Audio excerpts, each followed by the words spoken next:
और इसके अलावा भी अगर मैं बात करूँ कि कई लोग कहेंगे मैं तुम्हारी बात क्यों मानूँ। चलिए मैं आपको एग्जाम्पल दिखा देता हूँ। प्रत्यक्ष को प्रमाण की आवश्यकता नहीं है, ये मेरा नाम है, ये उस वर्ष का स्कोर कार्ड है जो मैंने DV PhD के टाइम पर स्क्रीनशॉट शायद होगा उसका। आप रोल नंबर मिला सकते हैं अगर आपको किसी को रिजल्ट मिल जाता है। ये 2018 वाला है जिसका दिसंबर में रनिंग हुई थी। उसके 1 वर्ष बाद ही दोबारा ये पेपर हुआ था, ये पेपर हुआ था जिसकी दौड़ भी लगभग 1 वर्ष बाद ही हुई थी। ये मेरा नाम है, ये रोल नंबर है, आप जाके चेक कर सकते हैं। जिसको भी उम्मीद ना हो या जो मेरी बात नहीं मानना चाहता हूँ, आगे की वीडियो के लिए आप मेरी वीडियो लाइक कर सकते हैं। धन्यवाद। कई अभ्यर्थियों का यह प्रश्न होगा कि यूपीपी में जो अभी पेपर होगा उसकी कट ऑफ क्या जाएगी। कट ऑफ कई चीज़ों पर निर्भर करती है।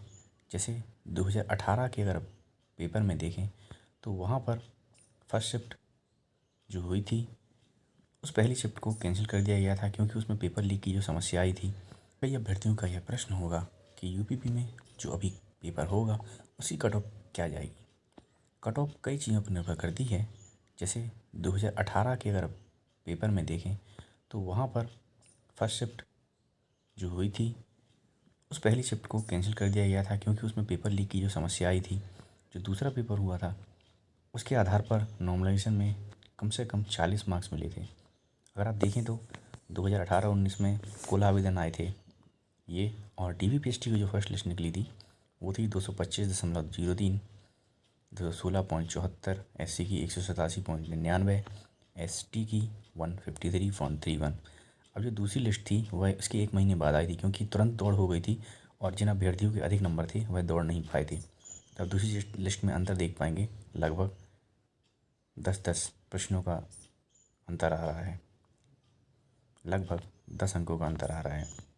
अब अगर फाइनल कट ऑफ की बात करें तो 2018 वाली जो वैकेंसी थी उसमें UR की सिविल पुलिस की कट ऑफ गई थी 229, PAC की 216, फीमेल की 149, OBC 221 सिविल पुलिस की, 211 PAC, 147 फीमेल, SC की 193, 182 और फीमेल की 145, ST की 159, 182 एंड 91। अगर दूसरी भर्ती की बात करें जो तुरंत उसके बाद आई थी 49,568, उसके लिए लगभग इतने आवेदन आए थे और DV PhD की जो कट ऑफ थी वह गई थी ये UR की 185, OBC की 172, ये मेल के लिए है, SC 145, ST 114। तो आप यहाँ पर पिछले बार की और इस बार की में अंतर देख पाएंगे। यहाँ पर कई चीज़ें महत्वपूर्ण थी, जैसे जो पिछले अभ्यर्थी थे उन्होंने भी इस फॉर्म को भरा था तो कईयों की ज्वाइनिंग हो चुकी थी, ठीक है। उसके बाद उनका जो पेपर था कई लोग ज्वाइन करके चले जा चुके थे तो उन्होंने पेपर नहीं दिया था इस बार का, थोड़ी कट ऑफ में अंतर आया था। और यहाँ देखें तो जो पहले का पेपर था वह भी कई अभ्यर्थियों ने पास कर लिया था, इसलिए इस में ज़्यादा भीड़ नहीं थी। तो फाइनल कट ऑफ की बात करें तो आप देख पाएंगे 185 से बढ़कर हो गई है 193, और PAC की 180, फीमेल की मुझे पता नहीं इसकी कितनी गई होगी।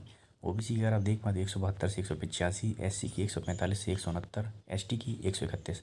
तो अगर आप अंतर देख पाएँ तो 185 से 193, अर्थात लगभग 8 अंकों का अंतर है। और OBC में अगर आप देखें तो 172 से 185, 13 अंकों का अंतर, अर्थात 7 प्रश्न। SC का अगर आप देखें तो 145 से 169, यहाँ आप बहुत अधिक अंतर देख पाएंगे, लगभग 24 अर्थात 12 प्रश्नों का।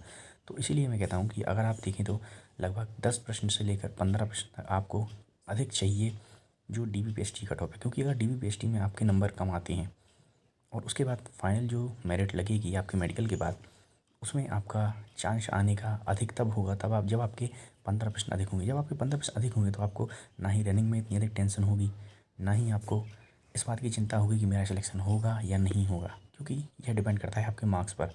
ऐसा ना हो आप दौड़ भी जाएँ, मेडिकल भी दे दें, उसके बाद ही आपका सिलेक्शन ना हो, तो यह बहुत ही आत्मग्लानि का प्रश्न होगा। इसलिए मैं अगर देखूँ तो इस बार की भी जो कट ऑफ रहने का अनुमान है, आप ये मत देखिए कि कितने फॉर्म डले हैं, जो वह इसमें अधिक मार्क्स स्कोर करेंगे, इसमें कोई शक की बात नहीं होगी। तो अगर आप OBC हैं तो आप 110 प्रश्न से अधिक की उम्मीद करें अपने लिए, क्योंकि लगभग इतनी संभावना है 110 से 112 तक।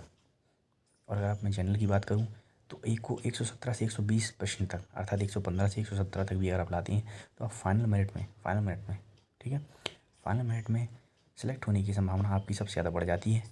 और इसके अलावा एससी और एसटी अभ्यर्थी उतने ही लगभग मार्क्स, लगभग 100 से अधिक प्रश्नों की उम्मीद करें, जिससे कि आपको अधिक दिक्कत ना हो। परंतु यह निर्भर भी करेगा कि पेपर का पैटर्न कैसा आया था या पेपर का जो स्तर था वह किस प्रकार का था, उसी प्रकार से अंकों का निर्धारण होगा। नहीं तो मैं आपसे कह दूँ 110 प्रश्न और पेपर अगर कठिन आ गया तो कोई लोग 100 से ज़्यादा भी स्कोर ना कर पाएँ। और लड़कियों के लिए अगर आप माने तो 90 और 95 के बीच में अगर आपके मार्क्स हैं तो आप फाइनल में सिलेक्शन ले जाएंगे।